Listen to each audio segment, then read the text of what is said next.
listening to the Holy Bible 1-Year Challenge with Master Storyteller Michael Wood, featuring the easy-to-read version and used by permission from Bible Week International. Enjoy the show! Hello, everyone. Welcome to day 87. We are continuing in the book of Numbers. And we see Balak trying to use Balaam to get God's advantage on the battlefield.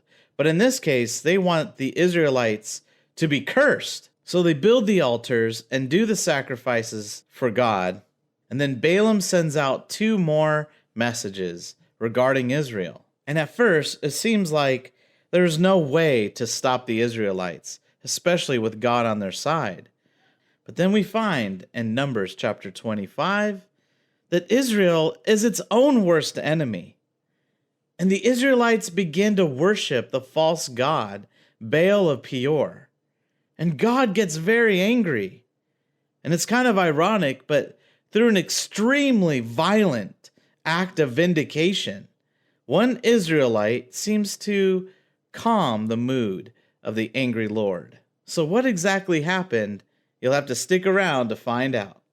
We are also continuing in the book of Luke. And we see Jesus not just teaching, but performing flat-out miracles. And through these miracles that seem to get more amazing with every moment, Jesus begins to explain a little bit about John the Baptist and his role in the coming of Jesus. If you enjoy the show, visit me at patreon.com/storymaster. You'll find the link in the description box below. By contributing as little as $1 per month, you will enable me to continue this ministry, and you'll get cool rewards too. Together, we're going to get through the Bible in 1 year. Let's get started. Numbers 23, 27-30. Then Balak said to Balaam, "So come with me to another place. Maybe God will be pleased and will allow you to curse them from that place." So Balak led Balaam to the top of Mount Peor, which looks out over the desert. Balaam said, "Build 7 altars here. Then prepare 7 bulls and 7 rams for the altars." Balak did what Balaam asked. Balak offered the bulls and rams on the altars. Numbers 24. Balaam's third message. Balaam saw that the Lord wanted to bless Israel, so he did not try to change that by using any kind of magic. But Balaam turned and looked toward the desert. He looked out across the desert and saw all the Israelites. They were camped with the tribes in their different areas. Then the Spirit of God came on him, and he gave this message. "This message is from Balaam, son of Peor. I am speaking about things I see clearly. These are the words I heard from God. I saw what God all-powerful showed me. I humbly tell what I clearly see. People of Jacob, your tents are beautiful. Israelites, your homes are beautiful. You are like rows of palm trees planted by the streams. You are like gardens growing by the rivers. You are like sweet-smelling bushes planted by the Lord. You are like cedar trees growing by the water. You will always have enough water for your seeds to grow. Your king will be greater than King Agag. Your kingdom will be very great. God brought them out of Egypt. They are as strong as a wild ox. They will defeat all their enemies. They will break their bones and shatter their arrows. Israel is like a lion, curled up and lying down. Yes, they are like a young lion, and no one wants to wake him. Anyone who blesses you will be blessed, and anyone who curses you will have great troubles." When Balak heard this, he angrily struck his fist against his hand and said to Balaam, "I called you to come and curse my enemies, but you have blessed them. You have blessed them 3 times. Now leave and go home. I told you that I would give you a very good payment, but the Lord has caused you to lose your reward." Balaam said to Balak, "You sent men to ask me to come. Don't you remember what I told them?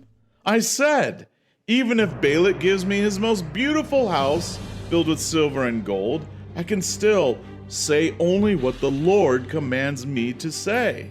I cannot do anything myself, good or bad.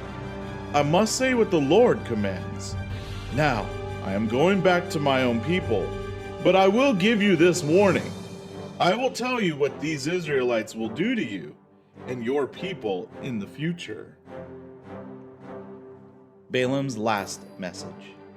Then Balaam gave this message. "This message is from Balaam, son of Peor. I'm speaking about things I see clearly.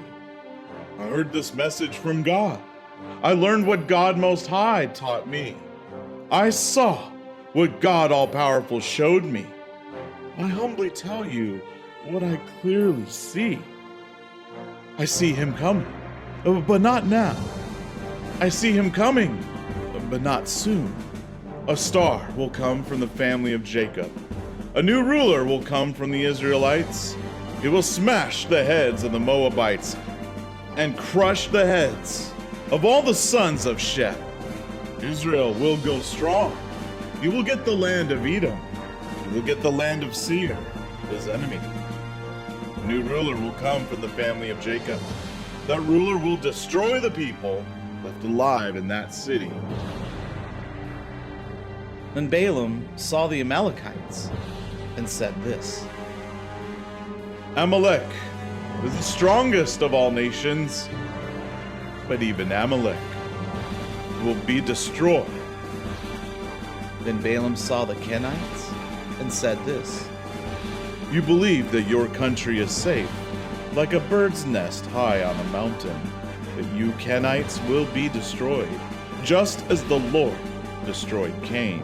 Assyria will make you prisoners." Then Balaam said this. "No one can live when God does this. Ships will come from Cyprus. They will defeat Assyria and Eber, but those ships will also be destroyed." Then Balaam got up and went back home, and Balak went his own way. Numbers 25. Israel at Peor. While the Israelites were camped near Acacia, the men committed sexual sins with Moabite women. The Moabite women invited the men to come and join in their sacrifices to their false god. So the Israelites joined in worshiping these false gods. They ate the sacrifices and worshiped these gods. There the Israelites began worshiping the false god Baal of Peor. And the Lord became very angry with them. The Lord said to Moses, "Get all the leaders of these people, then kill them, so that all the people can see. Lay their bodies before the Lord. Then the Lord will not show his anger against all the Israelites." So Moses said to Israel's judges, Each of you must find the men in your tribe who have joined in worship of the false god Baal of Peor. Then you must kill these men. At the time, Moses and all the elders of Israel were gathered together at the entrance to the meeting tent. An Israelite man brought a Midianite woman home to his brothers. He did this where Moses and all the leaders could see. Moses and the leaders were very sad. Phinehas was the son of Eleazar and the grandson of Aaron the priest. Phinehas saw this man bring the woman into camp. So he left the meeting and got his spear. He followed the Israelite into the tent. Then he used the spear to kill the Israelite man and the Midianite woman in her tent. He pushed the spear through both of their bodies. At that time, there was a great sickness among the Israelites. But when Phinehas killed these two people, the sickness stopped. A total of 24,000 people died from that sickness. The Lord said to Moses, I was so angry with the Israelites that I wanted to kill them. But Phinehas, son of Eleazar and grandson of Aaron the priest, has saved them from my anger. He did this by showing that he feels strongly, just as I do, that my people must worship only me. Tell Phinehas that I am making a peace agreement with him. This is the agreement. He and all of his family who live after him will always be priests, because he had strong feelings for his God, and he did what was needed to make the Israelites pure. The Israelite man who was killed with the Midianite woman was named Zimri, son of Salu. He was the leader of a family in the tribe of Simeon. The name of the Midianite woman who was killed was Cosbi. She was the daughter of Zur. Zur was the head of a family and leader of a Midianite tribe. The Lord said to Moses, The Midianites are your enemies. You must kill them. They have already made you their enemies. They tricked you at Peor, and they tricked you with the woman named Cosbi. She was the daughter of a Midianite leader, but she was killed when the sickness came to the Israelites. That sickness was caused because the people were tricked into worshiping the false god Baal of Peor.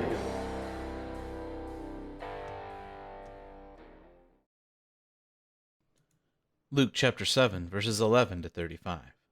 The next day, Jesus and his followers went to a town called Nain. A big crowd was traveling with them. When Jesus came near the town gate, he saw some people carrying a dead body. It was the only son of a woman who was a widow. Walking with her were many other people from the town. When the Lord saw the woman, he felt very sorry for her and said, "Don't cry." He walked to the open coffin and touched it. The men who were carrying the coffin stopped, and Jesus spoke to the dead son. "Young man, I tell you, get up!" Then the boy sat up and began to talk, and Jesus gave him back to his mother. Everyone was filled with fear. They began praising God and said, "A great prophet is here with us," and "God has come to help his people." This news about Jesus spread all over Judea and to all the other places around there.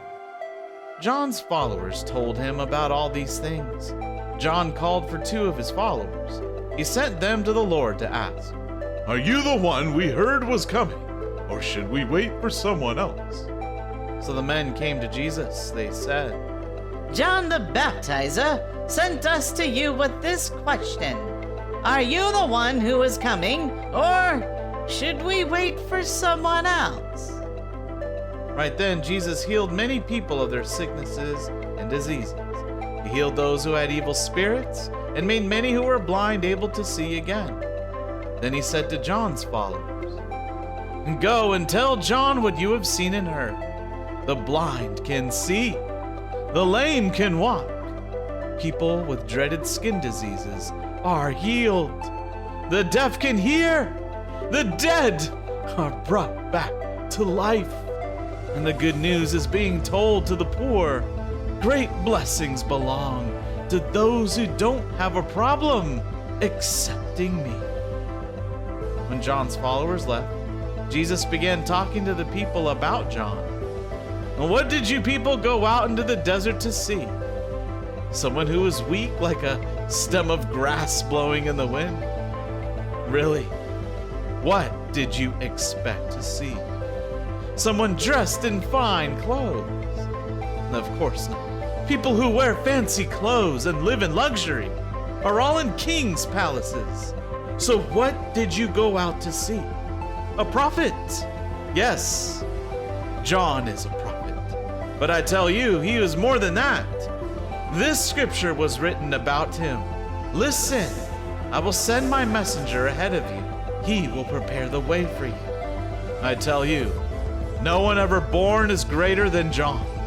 But even the least important person in God's kingdom is greater than John. When the people heard this, they all agreed that God's teaching was good. Even the tax collectors agreed. These were the people who were baptized by John. But the Pharisees and experts in the law refused to accept God's plan for themselves. They did not let John baptize them. What can I say to describe the people who live today? What can I compare them to? They are like children sitting in the marketplace and whining at their friends. We played flute music for you, but you would not dance. We sang a sad song, but you would not cry. John the Baptizer came and did not eat the usual food or drink wine, and you say, He has a demon inside him. the Son of Man came eating and drinking, and you say, Look at him. He eats too much and drinks too much wine. He is a friend of tax collectors and other sinners. but wisdom is shown to be right by those who accept it. Psalm 38, verses 1 through 11. A psalm of David for the day of remembrance. Lord, when you are angry, don't correct me. No, don't punish me in anger. I feel like you have shot me with arrows or struck me down with your hand. Your anger has made me sick all over. The pain of my sin makes my bones feel weak. My guilt is like a heavy burden. I am sinking beneath its weight. I did a foolish thing, and now I have infected sores that stink. I am bent and bowed down. I am depressed all day long. I am burning with fever, and my whole body hurts. I hurt so much I cannot feel anything. My pounding heart makes me scream. My Lord, you heard my groaning. You can hear my sighs. My heart is pounding. My strength is gone, and I am going blind. Because of my sickness, my friends and neighbors will not visit me. My family will not come near me.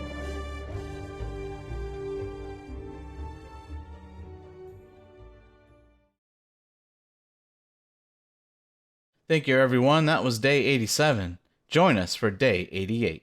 God wants the Israelites counted once again, and then the land gets divided between each tribe. Then you'll be introduced to the 5 daughters of Zelophehad, who are asking Moses for a very special favor. And in the book of Luke, a woman honors Jesus in a Pharisee's house. Then Jesus gives a parable about 2 men who owed money to a banker. And he uses that story to defend this woman who used expensive perfume on the feet of Jesus. We hope you enjoyed today's verses. Be sure to leave us a positive review and to share this podcast with your friends and family. Please join us for the next episode as we experience the Bible in 1 year.